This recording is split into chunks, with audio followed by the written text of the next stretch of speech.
You're listening to the Pace Radio Network here at paceradio.net.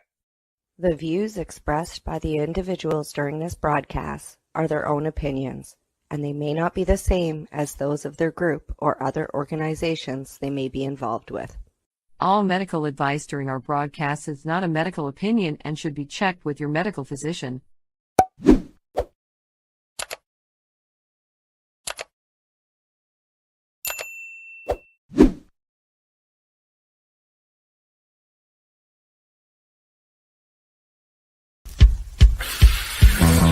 Oh yeah, baby, that's lovely.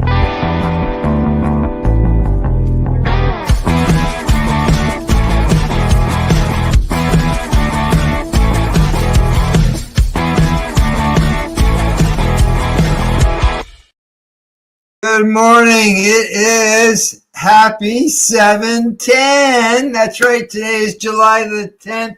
It is 7/10. Welcome. I have my dabs on my table. What is wrong with you? Oh my god. That's right. Today is Dab Day. That's right. 7/10. Just as we were going to the opening, holy fuck yeah, it's 7/10. I wish we had realized that like a half an hour ago. I would have my dabs out here and my torch. Yeah, well, maybe you can run and get it during the commercial break. Yeah. Oh, absolutely. Yeah, We'll yeah. do dabs in the second half, folks. Yeah. Yes, exactly. Yeah. So yeah, it's 7/10, just like 420.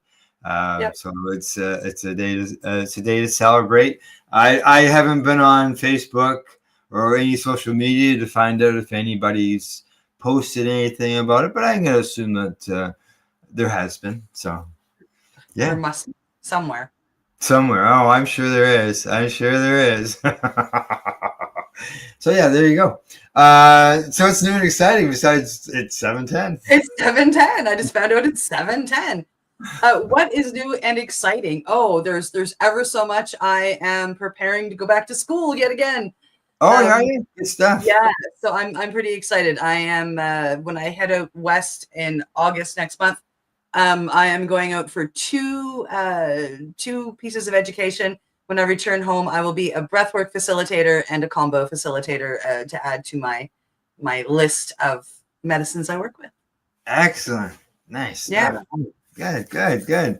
Always good to get that education in and learn different ways in order to help other people, right? That's right. That's what it's all about. Exactly. Well, Buddy Weed says happy 7/10. Yeah. Thanks, The it's it's not as well known, I would say, as 420, but eventually hopefully it will, Yeah. I'm just playing with settings on my streamer. Everything's new. Yes, exactly. Remember I was telling you before the show how last night during the Pace Radio show, all of a sudden something else started to run? Yeah. Yeah. Like there used to be a screen down in the corner on my, it's. Oh, that black screen? Okay, what that black screen is in your comment section. If you go into the comments, you'll see at the top there's a tab. So now whenever anybody comments, just say Buddy Weed says, hey, happy 7/10 now, or something else, it will show up in that black square. All right. Okay. Just so you know, you can actually say hi everybody and put it in the comment section, and it should show up there. It'll show up in multiple times because it'll go to each of our feeds. See that? Because I'm everybody today. Yeah. Oh, Exactly. look at that. That's cute. Look at that. Oh, I just learned something new. Thank you so much. There you go. That's right. Exactly. Well, talking about learning something new, we got some stories today in the news that I find, and I'm sure our watchers and listeners will find that are educational and informative to them. So why don't we get started and get into the news? Sounds wonderful. All righty. Today's, we always like to talk about other countries when it comes to cannabis legalization and so on and so forth. So let's get started on that. Yeah, today, coming to us from International Cannabis Business Conference, Switzerland to open consultation on cannabis legalization. All right, good stuff. Back in February of this year, Switzerland's Social Security and Health Committee of the National Council gave preliminary approval to an adult use cannabis legalization plan by a 14-9 vote. The successful committee vote started Switzerland on a path to modernize its national recreational cannabis laws, potentially. Now, according to the National Council's Social Security Committee, the committee states that public health and youth protection must be placed at the heart of a renewed cannabis policy. Adults must be granted strictly regulated access to cannabis. In addition, to ensure that consumption is not encouraged, cannabis products must not be sold for profit and must be subject to an incentive tax. This is what is provided by the draft by the committee, as I mentioned. So there you go. No profit allowed. No profit. The Swiss government is reportedly continuing to move forward with the proposal, recently announcing that it is set to open up a public consultation period to allow people and entities to weigh in on the proposal. The legalization of cannabis in Switzerland has reached a new milestone. Last Friday, the Health Committee of the Swiss National Council approved a bill that provides for strictly regulated access to cannabis for adults. This lays the foundation for a possible legalization of cannabis with a focus on public health and youth prevention. This is reported by Cannabis Industry in its original coverage. Yeah. Now, the legalization of cannabis plays a central role in this bill, which will be submitted for the consultation at the end of August. Civil society organizations, government bodies, and other stakeholders will have the opportunity to voice their opinions until November, and that's according to what the outlet says. Now, below are some of the key points of the proposal being considered in Switzerland. So, go ahead, get started. Yeah, so the first few are cannabis will remain classified as a narcotic, and I can roll my eyes at that one if I want. Adult residents can cultivate up to 3 plants in their private residences. Eventual sales will be subject to a state monopoly. Sales must not be for profit. Any profits are allocated to prevention, harm reduction, and addiction support. Okay, a couple questions on there. Is that 3 plants per adult in the residence? Adult residents can cultivate up to 3 plants in their private residences. So I would say that, yeah, like if I had an apartment in Switzerland and it was a 3-bedroom apartment and there were 3 adults living there, we can grow 9 plants. 9 plants. That's the way That's how I would read it. So. Yeah. Now, is the money that's for the profits allocated to prevention, harm reduction, and addiction support, is that for people who are dealing with cannabis, or is that for harm reduction and addiction support for all drugs? I'm reading that it's it's for narcotics. They're going to keep cannabis classified as a narcotic, and I read that as if sales must not be for profit.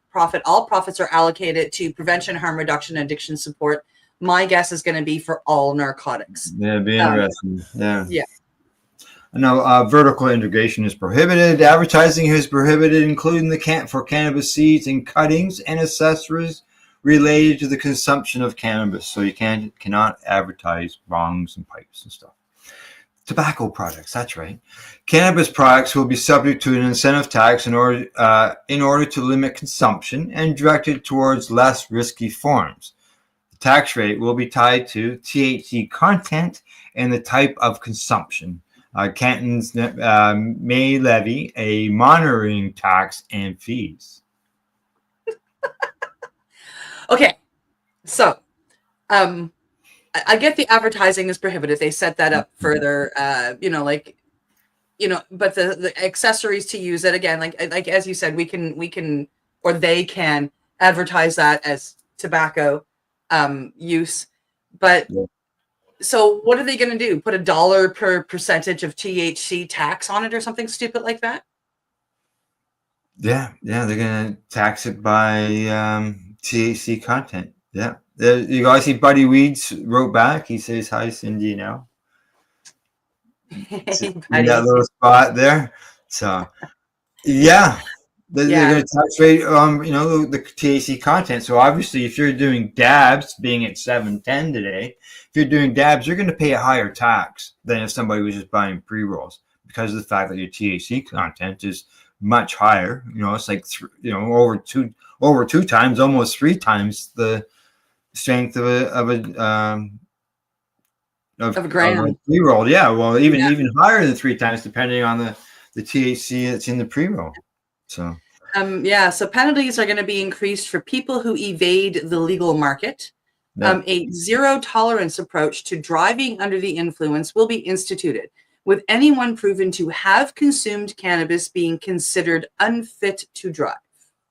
The legalization proposal being considered involves permitting adults to possess a personal amount of cannabis.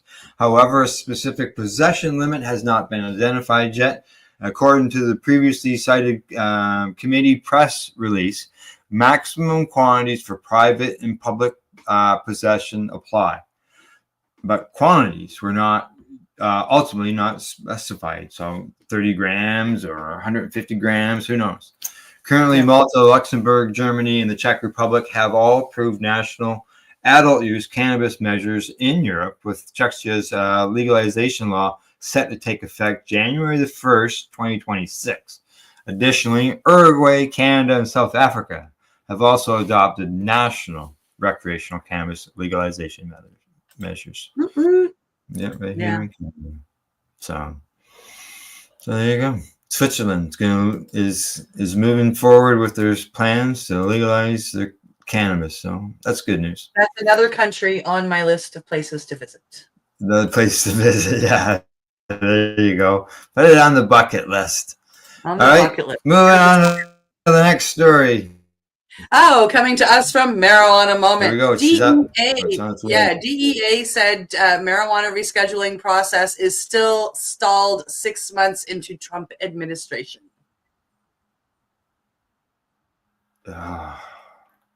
Nice bud. The Drug Enforcement Agency has again notified an agency judge that the cannabis rescheduling process remains stalled under the Trump administration.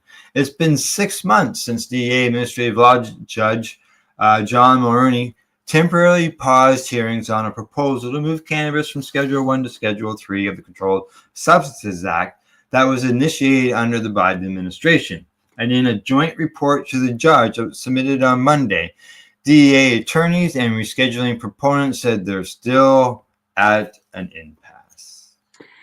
To date, Movin's interlocutory appeal to the acting administrator regarding their motion to reconsider remains pending with the acting administrator. No briefing schedule has been set, the notice says.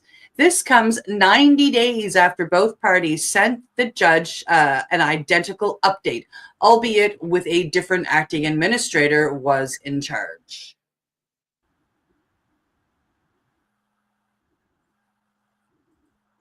DEA and the witnesses involved in the interlocutory appeal must provide another update in 90 days, but for the time being, any action on the proposed rule to reschedule cannabis is evidently contingent on the DEA acting administrator, Robert Murphy. Now, Murphy's appointment as the acting administrator wasn't widely publicized, but he's replaced Derek Maltz, who subscribes to the gateway drug theory for cannabis, in the role as the Senate considers confirming President Donald Trump's pick to lead the agency's Terrence Cole. Whereas Maltz, the former acting administrator, made his opposition to cannabis reform known in numerous social media posts and TV interviews before taking on the leadership role, Murphy's position on the issue is less clear, though it is notable that he did speak at an event hosted by prohibitionist organization Smart Approaches to Cannabis in 2018. A summary of the appearance from the group says he addressed the conference on the reality that black markets are thriving off cannabis originating in the states that legalized the substance, and took a moment to remind everyone that medical and recreational cannabis is still illegal under federal law. Hey, I finally found you. I'm sorry about the marijuana moment, it's just jumping all over the place. I'm sure anybody who's watching the screen bounce around understands what I'm struggling with.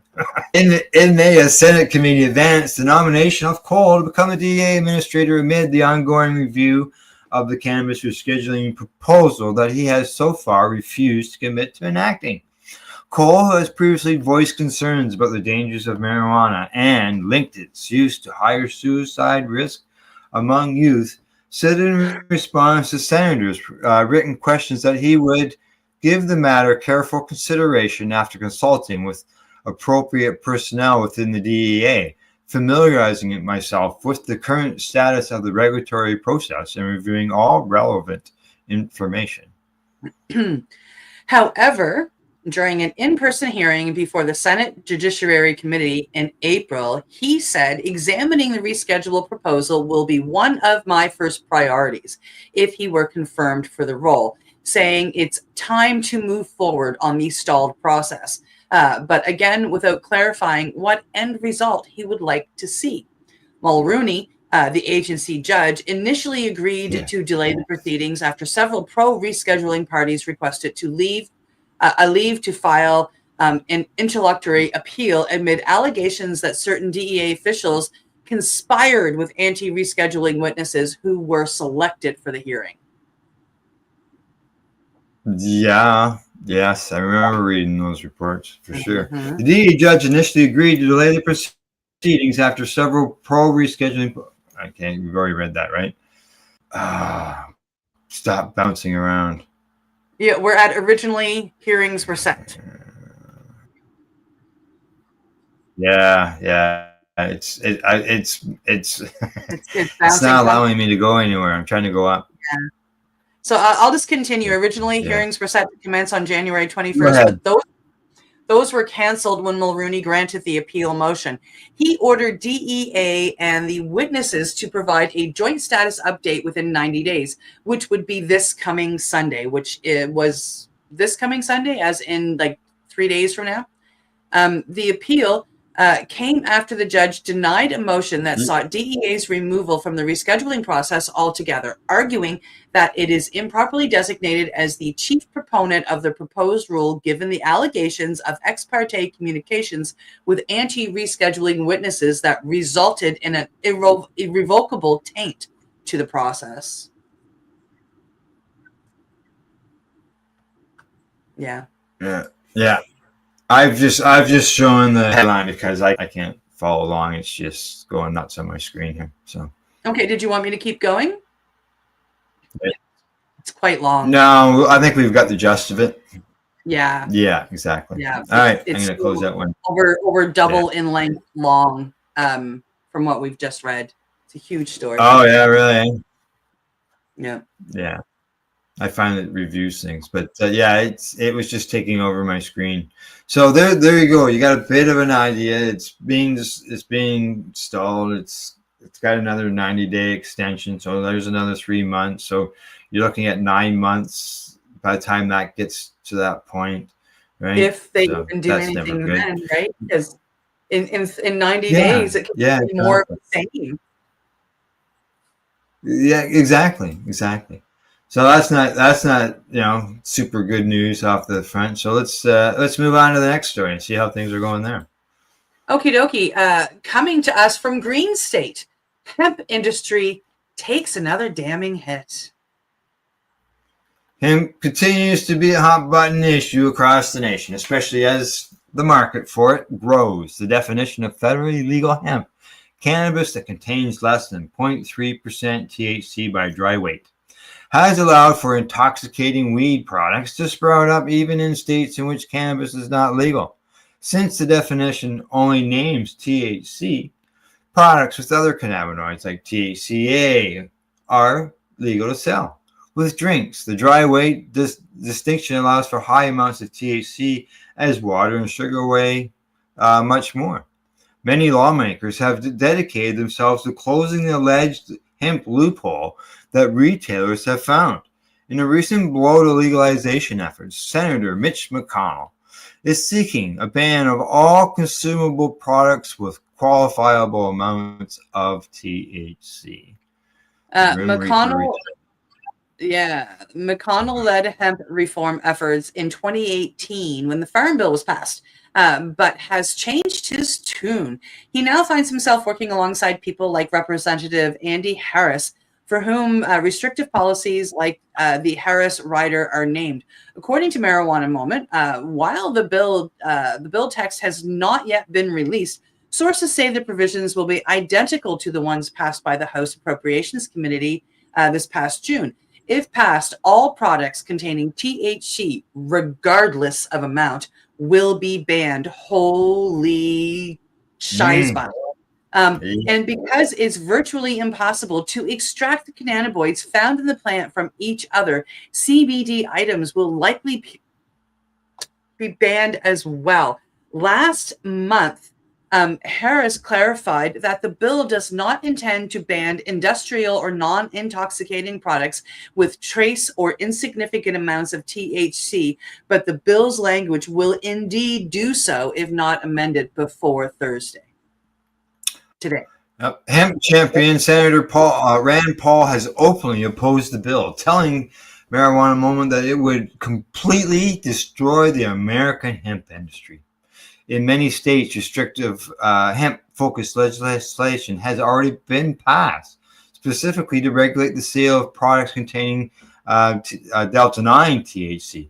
As the hemp drink industry grows and it's projected to reach a $30 billion valuation before 2035, local governments as well as alcohol wholesalers are pushing for the closing of the perceived loophole that hemp retailers exist in. Ooh. Yeah. Now, Paul filed an opposing bill proposing that the THC limit be for federal legal hemp 3 times increased. Now, Francis Creighton, CEO and president of Wine and Spirits Wholesalers of America, has also come out against the proposed legislation, suggesting that only synthetic cannabinoids should be prohibited. He and others are adamant that despite Harris's clarification, this bill constitutes a ban. It sure does, and I'm with him. Let's get rid of the synthetic cannabinoids. If passed, McConnell and Harris's efforts will. Yeah, it was one of my addictions, actually, synthetic THC, and to get off of that was it was one of the hardest things to get off of. So I'm with let's get rid of the synthetic BS because they didn't make it out of love. They made it made it so they could make money. Yeah. Anyway, if passed, McConnell and Harris' effort will effectively kill the consumable cannabis industry as we know it. It would maintain the legal status of only industrial hemp, which will allow for the plant to be grown for fiber, oil, cake, and other edible products intended for consumption. Other CBD products will be banned, despite containing virtually no THC. The determination for quantifiable amount of THC will also be shifted. Now it will be based on substance, form, manufacturer, or article as determined by the Secretary of Health and Human Services in consultation with the Secretary of Agriculture. The legal cannabis industry has taken hit after hit for as long as it's existed, and to make matters worse, former allies are now going back on their word. As new policies on hemp are proposed and passed, the growing market might be stopped in its tracks before it really has the chance to bloom. And so, back-to-back basically bad stories on the cannabis hemp front, right? So how do Americans feel about cannabis and hemp and all that? Which brings us to our, I just got to find to our next story. Yeah. This is coming to us from, what publication is this? Let's get pop-ups out of my way. Coming to us from Green State. Do Americans support weed legalization? Good question. Well, it says here, it's easy to feel like advocating for legal cannabis is a rare position these days. With widespread proposed bans on hemp products, the vicious tax hikes that threaten the still budding legal market, reaching full acceptance is still an uphill battle for many in the cannabis space. Fortunately for them, prohibition is an increasingly unpopular opinion. According to a survey from earlier this year, only about 1 in 10 Americans are fully against the legalization of the plant.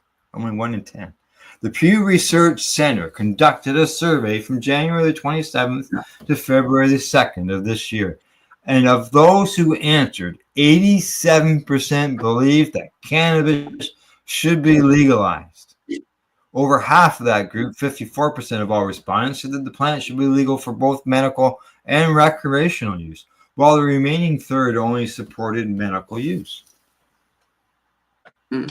A 2024 survey, also by the Pew Research Center, indicates that 52% of adults in the country believe cannabis legalization is beneficial to local economies, and 42% believe it makes the criminal justice system more fair. 27% believe that if cannabis were legal recreationally, people would use heroin, fentanyl, and cocaine less. Yes. 21% believe it would make communities safer in general. In all of the above questions, more people responded that cannabis being legal would have no impact. Than that it would have a negative impact. Perhaps unsurprisingly, these views were largely dependent on race, ethnicity, age, and political affiliation. Asian respondents were the least likely to believe in both medical and recreational use at 39%, while white and black adults, 58 and 57% respectively, supported it at a rate above the average. 65% of adults between the ages of 18 to 29 support recreational legalization, compared to merely 31% of those 75 and above. Similarly, 66% of Democrats and Democrat-leaning independents supported the measure, while 43% of the right-of-center respondents did. So the people between 30 and 74, we just supported 100%, I'm just saying. Yeah. And it was good to see you in the line earlier there. It almost made you pause there. I think I heard you a little, I could hear you smile. That less. Yes, exactly. You know exactly what I was talking about. Yeah, so people agree that it is a harm reduction tool in order to help people get off of those other drugs. Absolutely it is. Yeah. Absolutely it is. Yeah. These numbers are all much higher than they were before. Now in 2023, 70% of adults supported legalization, and in 2000 that number was half of that. As support for the plant continues to grow and advocates arise from all sides of the political spectrum, federal legalization becomes more of a possibility with every passing year. Still, though, recent happenings in the cannabis industry indicate that things are regressing around the country. We just had 2 stories before this that sort of backs up that last line. Yeah. The plant and the public opinion of it continue to live in a weird space. And while we're all used to this limbo, it'd be nice to have a solid grasp on the culture. In any case, the days of cannabis use being a huge taboo just may be behind us. Maybe. Let's hope so. Time will tell, right? It sure will. Yeah, exactly. All right, break time, bottom of the hour, time to medicate. We'll be right back after our medical session at 7:10 today. So I think I know where Rev Cindy is running to. We'll be right back. We're live here at paceradio.net and 420pace.ca. That's that again. How did I do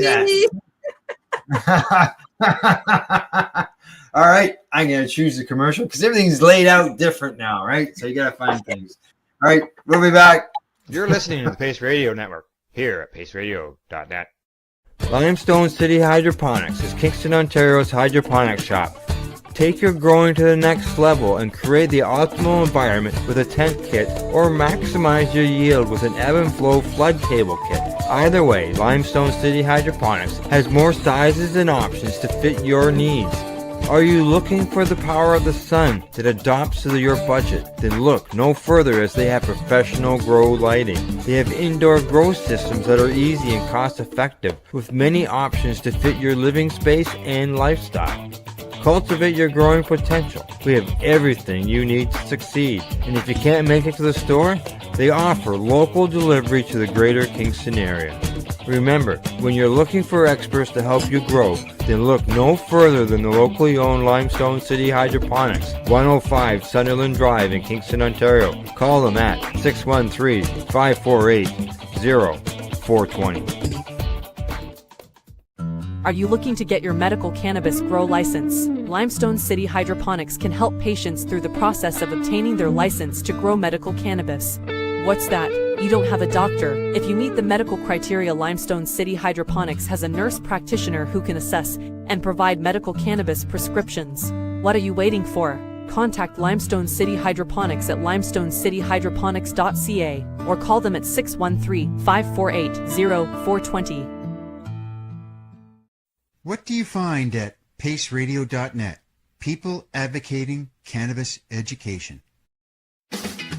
Enjoy the buzz of legalization with Campbellford Lifestyle Shop. From lights to plant nutrients, books, consumption accessories, and more, we've got all your basics to grow or consume cannabis. Visit our info center or take a look at our piercing services and body jewelry, now available in-store through Campbellford Lifestyle Shop, 17 Bridge Street West, Campbellford. Rerolled Saturdays. Check it out. Nothing but non-stop cannabis and psychedelic programming. Find it at 420pace.ca.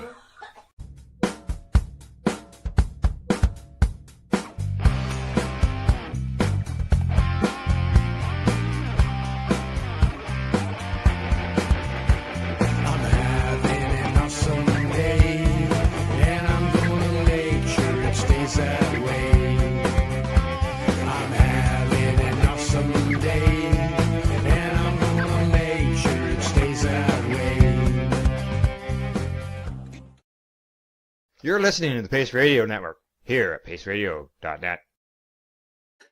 Hey, we're back. Happy 710, everybody. You got your your stuff out there, did you, Cindy? I've been dabbing during the break. Yeah. Got my Shatterizer out, doing some dabs. Exactly. Woo. Okay, now we got a comment just as we were going to break from Buddy Weeds. It didn't show up on the screen because I shut that off before we go to break, so that way people's messages aren't in the way of the commercials. But Buddy says that he believes that most Americans are not happy with legalization, but are in favor of descheduled cannabis. I agree. They should be descheduling it completely, not rescheduling, descheduling, taking it off. Yeah, we felt the same here in Canada. We don't necessarily like legalization, but it's a step towards where we really want to go, which is, it really should be deschedulized. If we're going to use it as a medicine, it really should be covered like other medicines. And that's why we still got to fight. Or one of the reasons we still have to fight. Correct. Exactly. Now, talking about patients and fighting and all that stuff, in cannabis. Our next story is ready to go. She's up. Coming to us from Cannabis Business Times. Patients with anxiety fuel Pennsylvania's $1.7 billion medical cannabis program. One state's $1.7 billion cannabis program. Yeah, and the number one use sounds like it's for anxiety. Adding anxiety as a qualifying condition has driven the success of Pennsylvania's $1.7 billion medical cannabis program, according to a university study published this week in the Annals of Internal Medicine. Pennsylvania's cannabis regulators didn't add anxiety to the state's list of 24 qualifying conditions until July of 2019, roughly 17 months after the first licensed dispensary sales began. Now, it became the most cited condition the following year, outpacing chronic pain, PTSD for injury, not disorder, according to the state's Department of Health. Researchers from the University of Pittsburgh and Johns Hopkins University analyzed more than 1.7 million medical cannabis certifications issued from November of 2017 to December of 2023, determining that adding anxiety fundamentally changed the makeup of Pennsylvania's medical cannabis program. Coleman Drake, who's a PhD, the study's corresponding author, said in a July 7th press release, he said all this. Drake is an associate professor in the Department of the Health Policy and Management at Pitt's School of Public Health. And today, Pennsylvania is the second largest medical cannabis program in the nation, bested only by Florida. And the sixth largest when compared to both adult use and medical only markets based on the 2024 sales figures, with roughly 440,000 active certifications just last year. Pennsylvania's average medical cannabis patient nearly spends $4,000 at a licensed dispensary in 2024, according to the state's Department of Health. $4,000. There's, just under $400 a month. Wow. Before anxiety was added as a qualifying condition, 67% of the state's medical cannabis diagnoses were for chronic pain, and 16% were for PTSI, according to the researchers. Those numbers dropped to 41% and 11% respectively, and anxiety quickly became the most common diagnosis at 60%, according to the researchers. I know here in Canada, I believe it was, last I understood, it was arthritis was really high up on that list. Now, while the researchers couldn't pinpoint exactly how many medical cannabis patients switched their qualifying conditions to anxiety or had enrolled in the program for the first time with anxiety as their diagnosis, because many certifications listed multiple conditions, it was clear that anxiety was the driving force in the program's expansion. Oh, absolutely. And anxiety, I mean, if you read back, anxiety is definitely a symptom of both chronic pain and PTSI. You know, and arthritis, they would probably list under chronic pain, because arthritis, as anybody who has it knows that it causes chronic pain. Yeah. Interesting. More specifically, Pennsylvania's medical cannabis program grew from 436 diagnoses in 2019 to 379.82 in 2020, and from 306 million in 2019 sales to 823 million in 2020, according to the Department of Health. Drake, who co-authored the study with Lynn Tran and Matthew Eisenberg, who is a PhD of Johns Hopkins, warned that the popularity of anxiety disorders as an entrance into Pennsylvania's medical cannabis program could send a misleading message. Adding anxiety to the program may inadvertently signal to patients that cannabis is effective for treating it, despite the lack of evidence, which is concerning, he says. At the same time, cannabis may improve some health outcomes relative to the alternative treatments, depending on the individual and their circumstances. Now, Drake said there is more evidence for cannabis as an effective treatment for conditions like chronic pain. However, red tape and funding scarcity due to the federal Schedule I classification of cannabis has restricted research and left unknowns. Just think, if you deschedule cannabis, that wouldn't be a concern anymore. Yeah. The urgency in filling these knowledge gaps filling these knowledge gaps is pretty clear, given increases in cannabis use over the past decade and the large changes in cannabis markets, like those we observed in this study, Drake said. Since California first legalized medical cannabis in 1996, Go California, support for reform has grown to an all-time high, including 87% of Americans who say cannabis should be either legal for medical and adult use or for medical use only, according to a Pew Research Center report from this past July. And we talked about that one earlier. Yes, we did. Well, anxiety is the most common qualifying condition in Pennsylvania. Most of the now 40 states with medical cannabis programs have yet to add it to their list. As such, chronic pain was the most common patient-reported qualifying condition in 2022 in the U.S. That's almost at half of them, at 48%.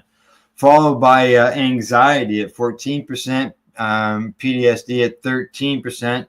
That's according to an April 24 2024 report that was primarily funded by the National Institute on Drug Abuse of the National Institutes of Health.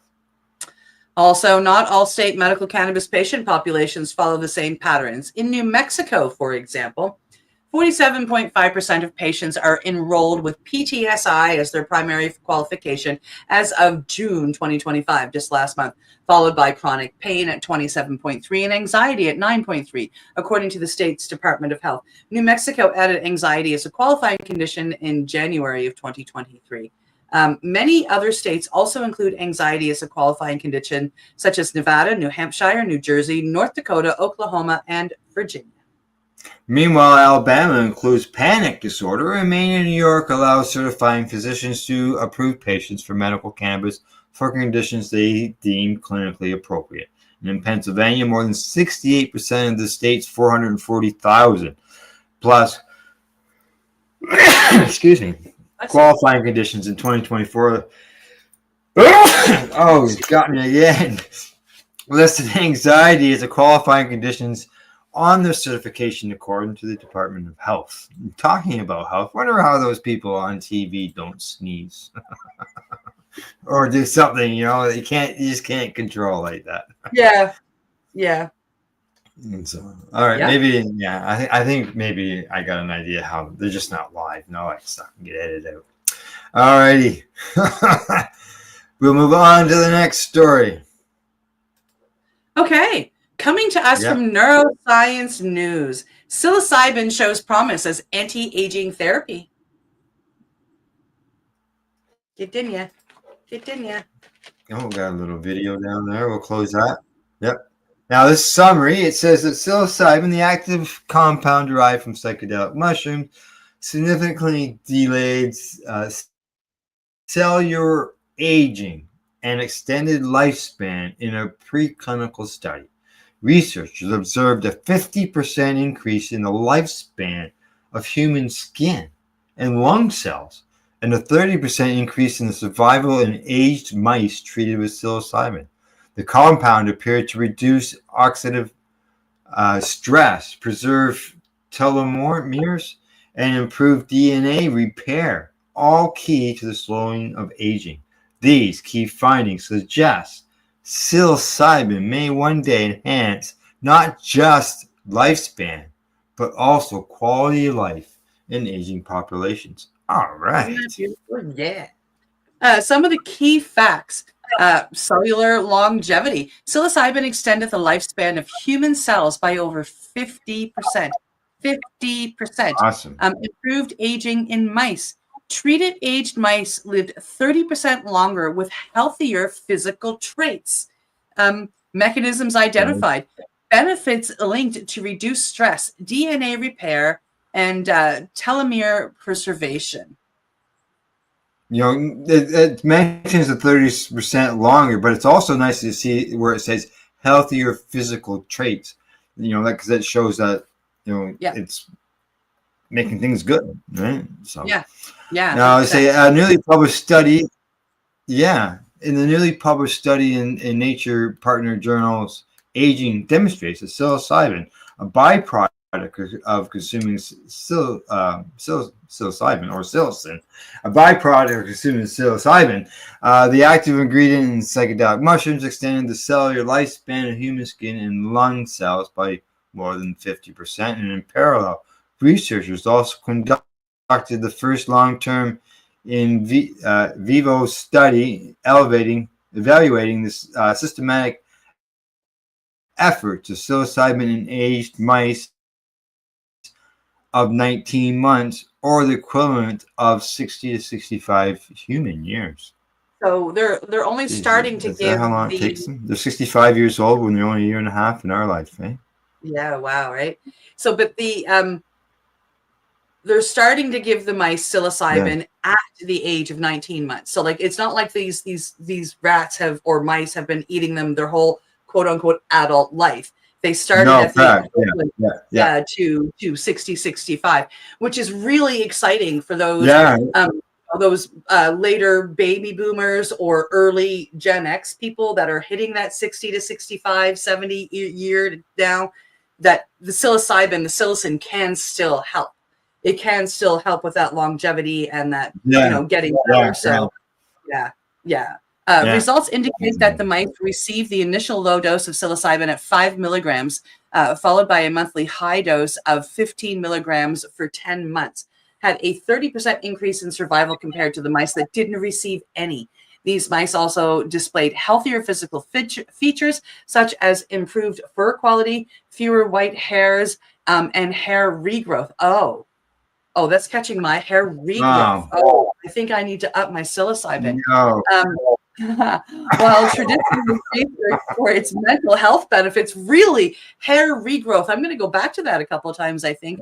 While traditionally researched for its mental health benefits, this study suggests that psilocybin impacts multiple hallmarks of aging by reducing oxidative stress, improving DNA repair responses, and preserving telomere length.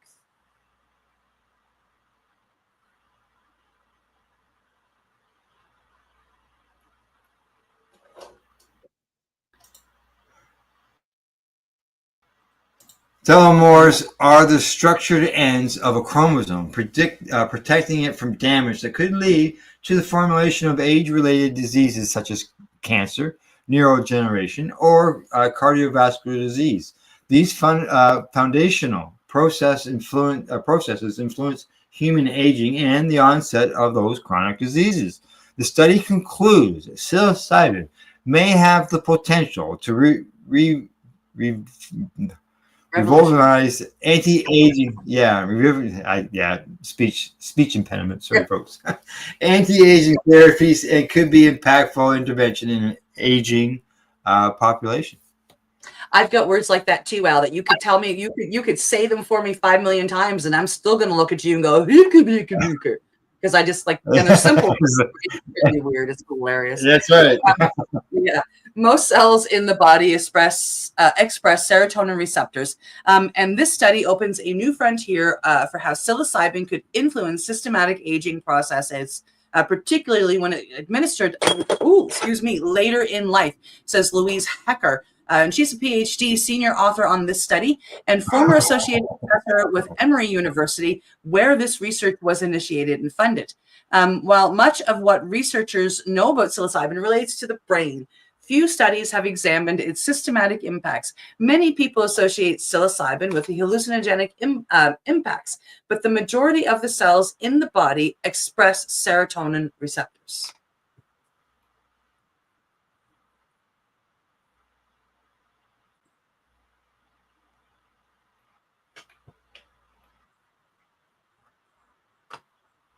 Our study opens new questions about what long-term treatments can do. Additionally, even when the intervention is initiated late in life in mice, it still leads to improved survival, which is clinically relevant in helping healthy aging, as Hecker, currently an associate professor at the Bayer College of Medicine. This news comes on the heels of KFF's recent report that U.S. life expectancy is still below that of other countries similar in income and size, with an average lifespan of 78.4 years compared to 82.5 years elsewhere. Not only was it the lowest, but as the lifespan in similar countries increased by 7.9 years from 1980 to 2022, whereas the U.S. life expectancy has only increased by 4.7 years. This study provides strong preclinical evidence that psilocybin may contribute to healthier aging, not just a longer lifespan, but a better quality of life in later years, says Director of Psychedelic Research at Emory University Department of Psychiatry, Ali John Zabari, who's an MD. As a palliative care physician scientist, one of my biggest concerns is prolonging life at the cost of dignity and function. But these mice weren't just surviving longer, they experienced better aging. Wow. Yeah. Now, Sarah Raby emphasized the importance of further research in older adults, as well as well-documented overlap between physical and mental health. Emory is actively involved in phase 2 and 3 clinical trials of psilocybin-assisted therapy for depression. And these results suggest that we also need to understand psilocybin's systematic effects in aging populations. My hope is also... Yeah. Go ahead. No, go ahead. You. Okay, me. My hope is also that if psilocybin-assisted therapy is approved as an intervention for depression by the FDA in 2027, then having a better quality of life would also translate into a longer, healthier life. It tells us a little bit about the funding, and then it gives you a little abstract here at the bottom. Okay, I've shut her down. All right, there you go. So psilocybin. It's like cannabis, part of the tree of life, plant of life, however you want to. 100%. I experimented years ago, 2 years ago, because when I was bringing my van home, my first one from BC, I had issues in my shoulders. And for whatever reason, I decided to I had this liquid extract with psilocin in it that somebody had made in New Brunswick. And I kind of like put it in some of my cannabis cream and put it on my shoulders. And it made a huge difference physically going in that way. And, I've told a couple of makers about my findings, and nobody's run with it yet. And I think that is huge. Like topical mushrooms. Yeah. You just never know, right? Yeah. All right. We'll get on to our next story. Thanks, Leslie, for the thumbs up. Much appreciated. And on we go. Here we go. Next story is up. Ready to go. Coming to us from 420 Intel. Frequent cannabis use tied to lower cancer screenings? Yeah. As the legalization of cannabis has become more widespread across several states in the U.S., a recent study found that frequent and moderate users of cannabis may be less likely to follow through with recommended screenings for various types of cancer, including breast and prostate cancer. I have to run and put the dog out. I'll be right back. Okay. Filippo Dagnino, MD of Brigham and Women's Hospital, an oncologist, conducted the study, which aimed to evaluate the relationship between cannabis use frequency and adherence to recommended breast, prostate, cervical, and colorectal cancer screenings. The investigators analyzed data gathered from behavioral risk factor surveillance system surveys focusing on men and women deemed eligible for recommended cancer screenings. They explained that the predictor variable was self-reported cannabis use, stratified by frequency ranging from none to 1 to 19 days per month to 20 to 30 days per month. You back? Okay. Yep, yes, I am. In addition, the primary outcome variable was adherence to recommended cancer screenings. Pardon me. While a multivariable adjusted model evaluated predictors of adherence. A total of 229,711 patients were included in the analysis, corresponding to a weighted population of 46.9 individuals eligible for screening. According to the findings, high-frequency cannabis use, defined as 20 to 30 days per month, was associated with lower adherence to breast cancer screenings, adjusted odds ratios, all that stuff, while moderate use, defined as 1 to 19 days per month, showed no significant effect. So it's a lower adherence to these screenings. So is that saying that people are less likely to go to these screenings when they're a high consumer of cannabis? Yeah, that's what I'm thinking. Yeah, because like a lot of us, it's not that people don't go for screenings, but I know all kinds of cannabis users that have put their middle finger up to the medical society with with chemotherapy or radiation or any of that, and some of that may be, kind of coming out to the screenings too. Yeah, that's what I wondered about when I read the story, if that was why the numbers were down on that end. But to wrap up this story, It says that overall high-frequency cannabis use correlated with lower adherence to recommended breast and prostate cancer screenings, and moderate frequency use correlated with lower adherence to prostate cancer screenings alone. The investigators concluded by saying close monitoring of adherence to breast cancer screenings in women and prostate cancer screenings in men with frequent condition or cannabis use might be beneficial. So that's what I wondered when I read the story originally. Was people aren't going because they're seeing a difference in their cancers? Yeah. Yep. I wasn't sure. They don't really say. They don't say, well, just because they're stoned, they're not going. They don't come out and say that. But no, they're insinuating that. Yeah. All righty. On to our last story of the day. Coming to us from Marijuana Moment, cannabis's Schedule 1 status traps researchers in a paradox, federally funded scientists say.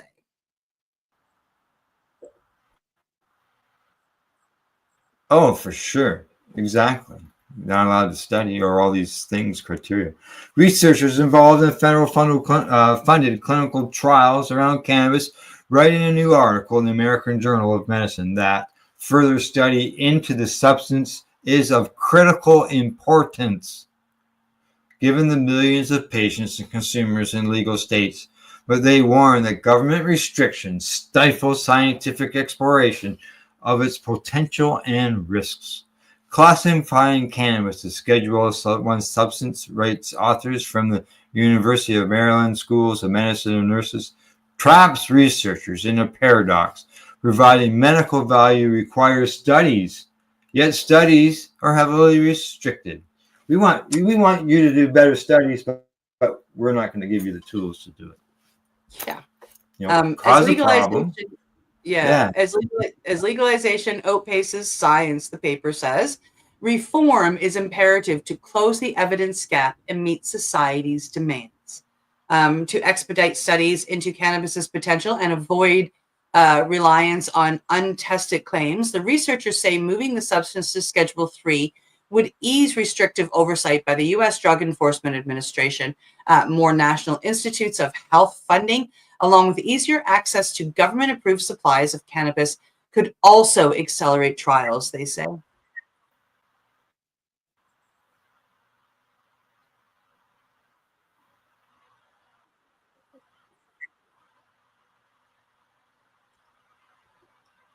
Legislation like the Medical Marijuana Research Act, stalled since 2019, permits revival, the commentary says, also encouraging fellow scientists to harness public support to dismantle barriers, ensuring cannabis risks and benefits are understood.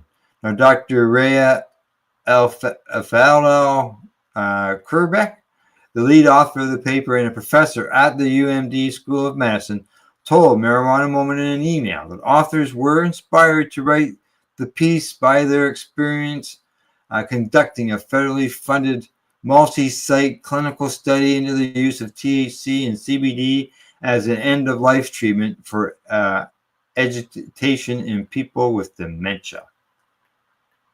The regulatory and operational complexities we faced in preparing our site for patient enrollment inspired many of the concerns raised in the article.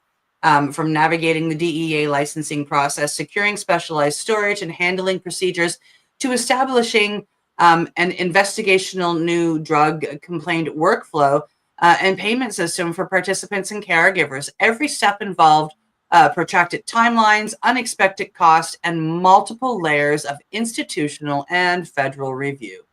These experiences illustrate why so few academic centers are willing or able to pursue cannabis-related clinical research despite widespread clinical interest, she said. Kerbeck added that while rescheduling would help ease some DEA-related research burdens, it wouldn't be sufficient to address systematic underfunding or the institutional hesitancy rooted in decades of stigma. Public health and the equity are at stake, she wrote. Providers are being asked to advise patients on cannabis without adequate data, while underserved communities continue to face barriers in participation and benefits from the research enterprise. Okay, I found you again. In addition to ongoing stigma and scarce institutional funding, the New American Journal of Medicine commentary adds that having to navigate multiple federal agencies, including DEA, the U.S. Food and Drug Administration, NIH, and others, amplifies complexity of research. Another obstacle to research highlighted in the paper is the limited supply of National Institute on Drug Abuse, the NIDA, approved cannabis. And why would they have an awesome supply? That would mean they would have something there for people to research. It's best to have a low supply so they can stymie. Yeah. Now, historically, research cannabis was sourced totally from the University of Mississippi through the NIDA, offering low potency, unrepresentative strains. And I think some of it was like 10 years old. In 2016, the DEA pledged to license more growers, but that promise materialized slowly with only a few new supplies active by 2025, limiting access to diverse market-relevant cannabis. Uh-oh, it jumped on me.